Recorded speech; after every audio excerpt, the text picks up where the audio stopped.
Thank you, Father McShane, and Bob, our chairman of the Board of Trustees, and to my co-honoree, Carolyn, who I've gotten to know in the past few weeks, and it's been a pleasure to share this night with you.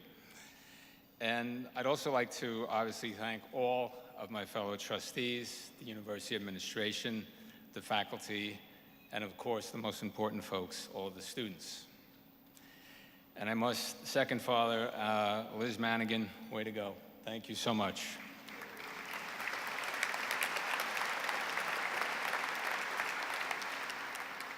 Fordham has been an integral part of my life since I remember.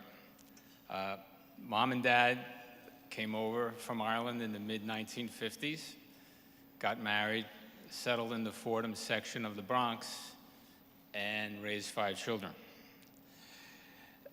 For us, the Fordham campus was a bit of a haven. We grew up just south of Fordham Road on Morris Avenue, and we were a very close family, and not just because the 7 of us shared a 2-bedroom basement apartment. The Bronx was a very exciting place back then, and you had to stay close together. The Rose Hill campus was a particular destination of choice for my mom, if for no other reason but just to get the kids off the block. And we went gleefully and we visited often. As we get older, it was a little harder to get through security, but most of the time, Mom was able to persuade them. Mom also, as we legitimately got a bit older, went and started to work at Fordham, and she's the first one in the family to do that, and she joined the housekeeping staff there. And she didn't realize, but she was setting a precedent for several other members of the family. As I mentioned, the Bronx was a lot of fun. Our household was sometimes interesting. There were a lot of ups and downs, but Mom always held it together. And I love you very much, and none of us would be here tonight without you.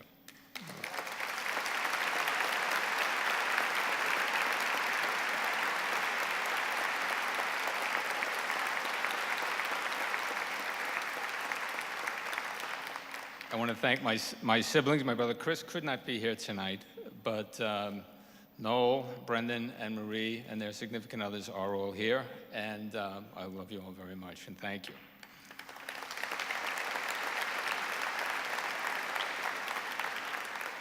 As a young person, you hopefully have the chance to meet people that can impact your life. And the thing is, you're young, and you don't realize it's happening. But I was so very fortunate over the years to have so many of those type folks come into my life. As I mentioned, I was the oldest of the 5 children, and therefore I had no big brothers, but I actually had many.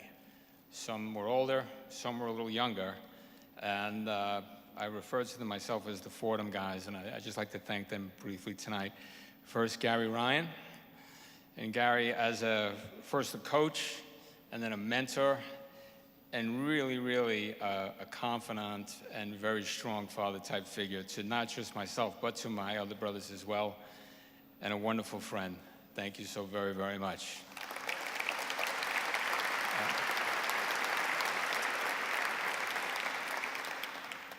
To Kevin Meenan, who is potentially the newest grandpa in the room. Kevin, young Timothy Meenan, congratulations.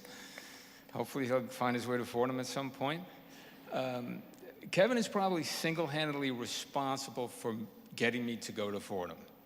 He beat me up and down Briggs Avenue until I would relent, and he had some very strong logic that basically said, look, I went there, it's a great school, you're an idiot if you don't go. So I went.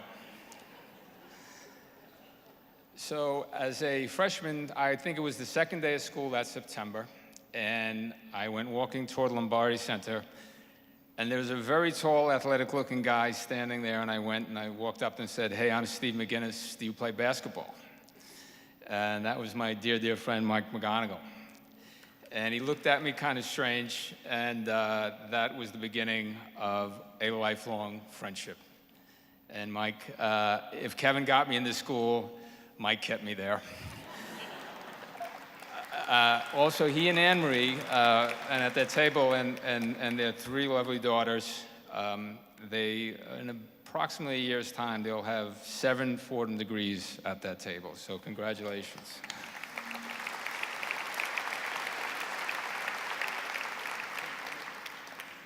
So much of my life ties to Fordham, including the most important day of my life, which was December 31st, 1979, and that was when I met the love of my life, Ann Seedorf. She and 3 of her friends had the horrible judgment, they lived in what was then the very swanky Pelham Bay section of the Bronx, to come to a New Year's Eve party at 198th Street and the Grand Concourse. Those ladies got an education that night. I promised, Father, I wouldn't give into all the details. But anyway, but most importantly for me, I saw this beautiful brunette come in, and I was just completely taken. Yes, you weren't blonde then, honey, sorry. But anyway, my kids have a lot of nicknames for me. Mr. Smooth is not one of them, believe it or not. So they would not be surprised that I just stood there and was speechless, although my hearing worked much better then, and she did mention her last name. And lo and behold, my future brother-in-law was in a bunch of my classes. We were good friends. We were playing intramurals together, and I said very smoothly, "Hey, you Paul's sister?" Anyway, we dated ever since. We got engaged the night before graduation in 1982, and we have 4 wonderful children. I love you very much, sweetheart. Thank you.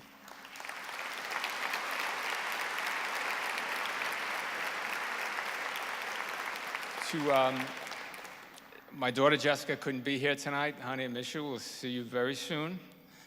To Stephen, Anthony, and Gregory. You guys are the best. Daddy and Mom love you very much. And I only hope next New Year's Eve party you get an invitation going to, and hopefully there's someone like Mom waiting for you. As I mentioned, Mom worked at Fordham, and then I was the second member of the family to go work at Fordham. I started off in the Office of Financial Aid and worked at the University Registrar, as Bob mentioned, both as a student and then for a year after school. And in that time, I worked for some really, really great people. A lot of you will remember these names: Rudy Santo, John Clohesi, Josephine Mastrangelo, Stephen Bordas, Peter Davis, and an all-time favorite of mine, the Reverend George McMahon. All these folks were incredibly wonderful people, very, very kind to me, and had an influence on me for a lot of things that I ended up doing in life. I'd like to mention 3 other folks in the current administration that I interact with a lot and mostly observe a lot. And the theme here is people reaching out and developing some relationship to some extent, and it really does help, even though sometimes you don't realize it right away. But my dear friend, Donna Rapiccioli, and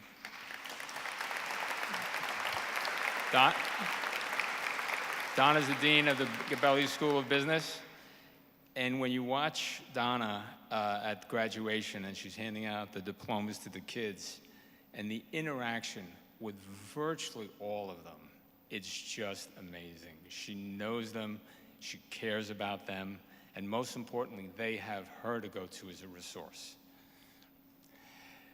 Jeff Gray, Senior Vice President of Student Affairs.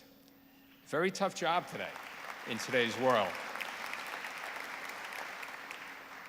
But as tough and strong as Jeff is, I've watched him listen, hear the opinions, take the information from the students, and really, really work very hard to let them know they have a place to go to for he and his whole team. It's just a tremendous thing. And then finally, one more person, and then I will close, but the man to my left, the Reverend Joseph McShane, just an outstanding, the single greatest president Fordham has ever had. And please just give him a round of applause and thanks.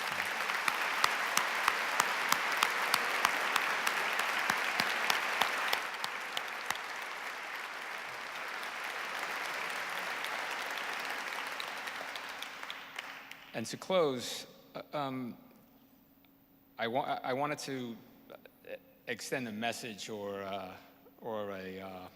quote, if you will, about what Fordham means, etc.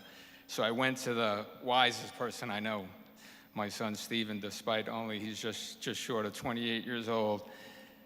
And Stephen had worked at the Gabelli School up at the Rose Hill campus for about 5 years, and then he had a little bit of a break. And then Father Vindicola was very kind enough to offer him a position on his team down at Lincoln Center. He was at Lincoln Center campus for about 4 to 5 weeks. And I said, hey, pal, how's the job going? He says, really good, Dad. I said, well, what's the best part about the new job? And he said, Dad, the best part of the new job is just that I'm back at Fordham. And that's right. That usually is the best part, that we're back at Fordham. Thank you very much.